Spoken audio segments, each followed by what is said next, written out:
अखिल भारतीय आंगनबाड़ी कर्मचारी महासभा ने महिला एवं बाल विकास मंत्रालय भारत सरकार को लिखा पत्र। मिलेंगे 5G मोबाइल, होंगे एफआरएस सिस्टम में बदलाव। जी नमस्कार, मैं सविता कुमारी यादव। अब भारतवर्ष की तमाम आंगनबाड़ी सेविका सहायिका बहनों का आपका अपना यूट्यूब चैनल सविता कुमारी यादव में हार्दिक स्वागत करती हूँ, नंदन करती हूँ, अभिनंदन करती हूँ। बहनों, आप लोगों को पता ही है कि आईसीडीएस विभाग केंद्र प्रायोजित है, यानी कि आंगनबाड़ी सेविका सहायिका केंद्र सरकार की कर्मी है। लेकिन जानकारी के अभाव में हम लोग कोई भी डिमांड को लेकर अपने अपने राज्य सरकार के पास चले जाते हैं, वहां पे अपना सर पटकते हैं, पूरा एनर्जी लगा देते हैं, नतीजन हम शून्य पे आउट हो जाते हैं।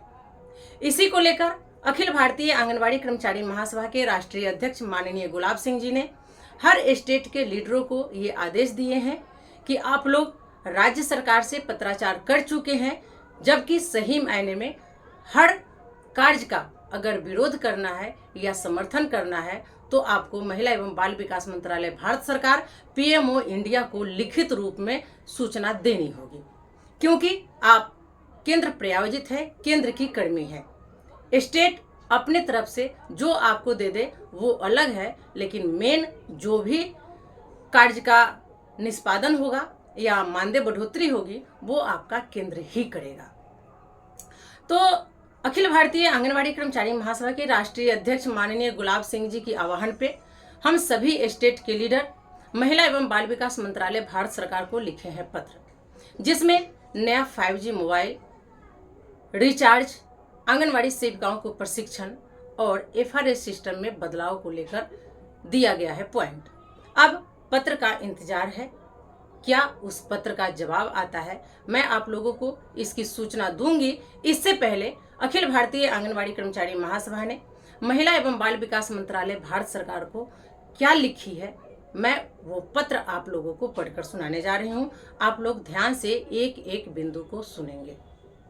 तो आप देख सकते हैं, अखिल भारतीय आंगनबाड़ी कर्मचारी महासभा के पत्रांक 25 दिनांक 7/4/2025 के आलोक में अखिल भारतीय आंगनबाड़ी कर्मचारी महासभा की प्रदेश महासचिव सविता कुमारी यादव की तरफ से महिला एवं बाल विकास मंत्रालय भारत सरकार नई दिल्ली को पोषण ट्रैकर ऐप पर एफआरएस को लागू करने में आ रही व्यवहारिक कठिनाइयों पर आग्रहपूर्वक दिए गए सुझाव पर गंभीरतापूर्वक विचार करने के संबंध में पत्र लिखा गया है, जिसमें लिखा गया है, सेवा में महिला एवं बाल विकास मंत्रालय भारत सरकार नई दिल्ली।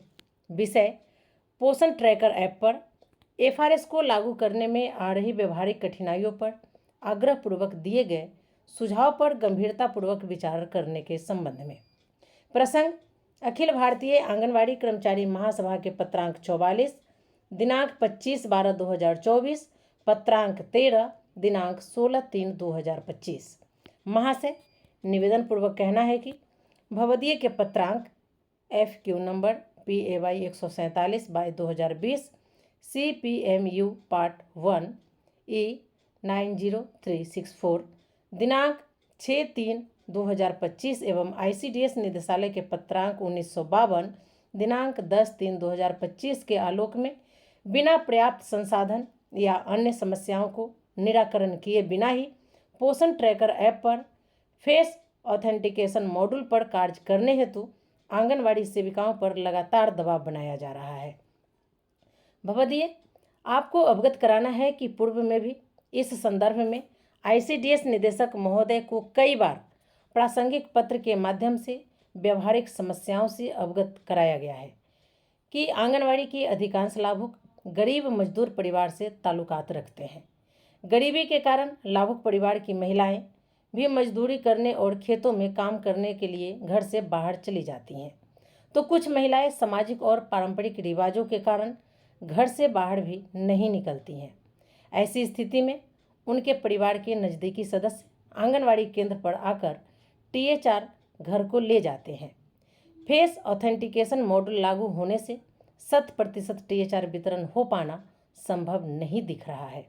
महोदय, मैं आपका ध्यान खाद्य एवं उपभोक्ता संरक्षण विभाग बिहार की कार्यप्रणाली के तरफ ले जाते हुए स्पष्ट करना चाहती हूँ कि जिस प्रकार जन वितरण प्रणाली के माध्यम से BPL APL परिवारों को लाभ प्रदान की जाती है, यदि वैकल्पिक व्यवस्था के तौर पर आंगनबाड़ी में भी THR वितरण हेतु वही व्यवस्था लागू किया जाता है तो निश्चित तौर पर पारदर्शी तरीके से 100% लाभुक को लाभान्वित किया जा सकता है। अन्यथा वास्तविक लाभार्थी होते हुए भी लाभ से वंचित रह जाएंगे। महोदय, विभागीय स्तर से मोबाइल की अनुपलब्धता और मासिक रिचार्ज प्लान के अनुसार राशि का पर्याप्त आवंटन नहीं होना भी एफआरएस के लिए बाधक है। चूँकि यह कार्य ऑनलाइन है और संसाधन के अभाव में कार्य संपादन करना संभव नहीं है, अतएव तकनीकी और व्यवहारिक समस्याओं के समाधान होने तक तथा सेविकाओं को हो रही परेशानी और लाभुकों के हित को ध्यान में रखते हुए अपने स्तर से समुचित निर्णय लेने की कृपा करें ताकि निर्बाध रूप से टीएचआर वितरण हो सके। भवदीय सविता कुमारी 7/4/2025। प्रतिलिपि माननीय मुख्यमंत्री बिहार, प्रतिलिपि आईसीडीएस निदेशक बिहार। इन सभी लोगों को बाय पोस्ट लेटर भेज दिया गया है, साथ ही मेल भी कर दिया गया है। तो आप लोगों ने देखा, अखिल भारतीय आंगनवाड़ी कर्मचारी महासभा के द्वारा आईसीडीएस निदेशक महोदय को जितनी बार पत्र लिखा गया है उन सभी पत्रों का पत्रांक दिनांक डालते हुए महिला एवं बाल विकास मंत्रालय भारत सरकार को भी लिखित में पत्र दी है। उस पत्र में क्या लिखा गया है आप लोगों को सभी चीज पढ़कर सुना दिया गया, क्योंकि हम लोग प्रदेश के लीडर हैं या जिला के ही लीडर क्यों न हो, आप डायरेक्ट आदेश नहीं दे सकते हैं, आप उनसे समस्याओं का निराकरण के लिए लिखित में पत्र सौंप सकते हैं। लेकिन कुछ लोग हैं डायरेक्ट आदेश दे देते हैं, शायद उनको नहीं पता आदेश आप नहीं दे सकते, आप सुझाव दे सकते हैं, आप डिमांड रख सकते हैं।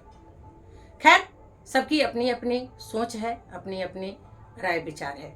तो चलिए आज के वीडियो में फिलहाल इतना ही। हमारा वीडियो आपको कैसा लगा? अगर अच्छा लगा तो एक अच्छा सा कमेंट जरूर करेंगे। फिर मिलते हैं अगले वीडियो में कुछ और नई जानकारियों के साथ। तब तक के लिए आप हमें विदा दीजिए। नमस्कार।